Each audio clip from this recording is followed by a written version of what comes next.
Good afternoon, everyone. It's Louise here from Eleanor Grace, and I've just got a little video for you on different types of needles. So I'm going to start off with one that's quite easy to establish what it is. I would say, again, I'm no great expert on needles, but I do know the 4 types that I certainly like to use. I do apologise, I've got Ella here, just here with me. She's absolutely refusing to go and she wants to sit in on this session. So apologies if you see some paws stamping about the place, but she will have her way today. So this one, as you can see, is a very fine needle. This is a beading needle. They're quite fine. They do break quite easily, so I usually buy a packet with several in them, and they are, as you see, very, very thin with quite a long eye to the needle. Don't know if you'll be able to see that, the eye there. So you would obviously be threading these with a fine thread to get through the point of the hole in a little bead. So these are really, really good, but yeah, I do tend to snap them because they are very flexible, and so therefore they do break. But beading needles can be really useful, although they're a little bit of a devil to thread because of the size of the eye. It's so thin. So that is one that I do use quite a lot. The next one is probably the one I use the most, and this sort of does come in different sizes. This is one of my smaller ones, and this is a Chenille needle.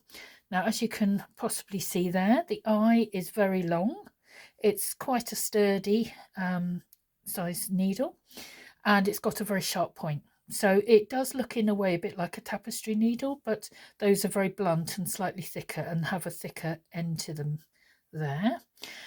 So this is probably the one I use the most, to be honest, partly because it is very easy to thread because of the large eye, but also it is just a general, very good sort of general purpose embroidery needle for all sorts of things, and I do use it for a range of things. As I say, tapestry needles, now I do have one. I can't locate it at the moment, but they look almost very similar, a bit thicker and a bit thicker at the end, and blunt on the end, whereas this is quite sharp. Tapestry needles you can use they're very good for stitches where you're going round like a woven wheel, or like one of the I'm trying to think of one of the other ones is spider web stitch. These are sort of stitches where it's very easy to get the end caught, and what you can either do is use a chenille needle like this and use the blunt end to go round, or you can use a tapestry needle. Either of them are very good for those sort of stitches. I tend to use this probably the most, along with the next one on my list. So the next one is a Crewel or general embroidery needle, and that is again very sharp. It has a sort of medium sized eye. It's not short and round, but it is a bit lengthened and only very slightly thicker than the sort of width of the needle. And this is just a general all-round brilliant needle. So it's really between these two that I use the most. Probably 9 out of 10 times I'll use one of these two, depending on the thickness of the thread. Obviously you can get a thicker one through the Chenille one, but the Crewel or embroidery, they come in a range of sizes. Most people tend to say 7 to 9 is the best size. I don't really go by sizes, I just go by what feels best for me in terms of the length of the needle, and that is yeah, just a general purpose needle. I use that a lot with my cotton perlés, and if I've got a thicker cotton perlé or something, I will use the Chenille needle instead. So that is a Crewel or an embroidery needle. And the last one I'll show you, although I'll talk through the others, but I don't tend to use them, is what's called a Milliners or a straw needle. Now this has a slightly more rounded end, not quite such a large eye here.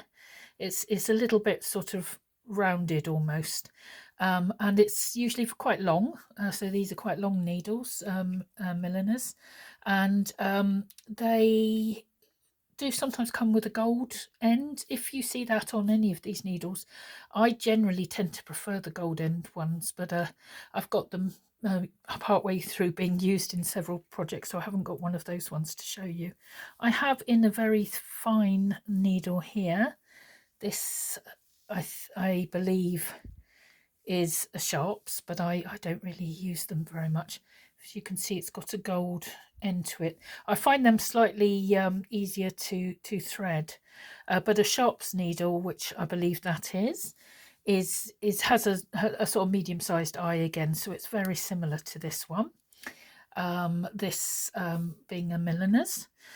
And yeah, again, it's a very good general purpose one, and it's a very good one to use for anything where you're wrapping. If you're wrapping quite a lot, like a bullion or a French knot or ribbon embroidery, these are generally quite good for that, because they are longer needles and they are, you know, they're sharp, but they do have the ability to pick up wraps a little bit easier, apparently.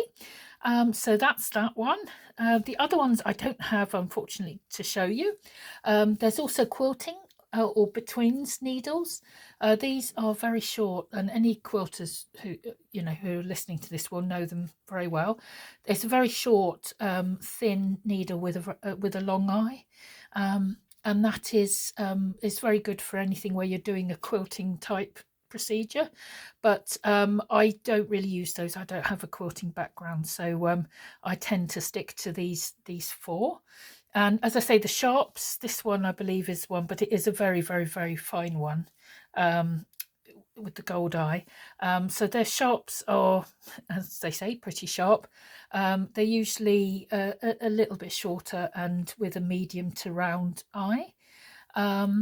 And as I say, the other one's tapestry needles, which are very much like the chenille, but with a blunt end. So these are the ones I use the most. So we've got beading needle at the top, very thin. We've got chenille, which has got this long eye, but it has got a sharp end to it.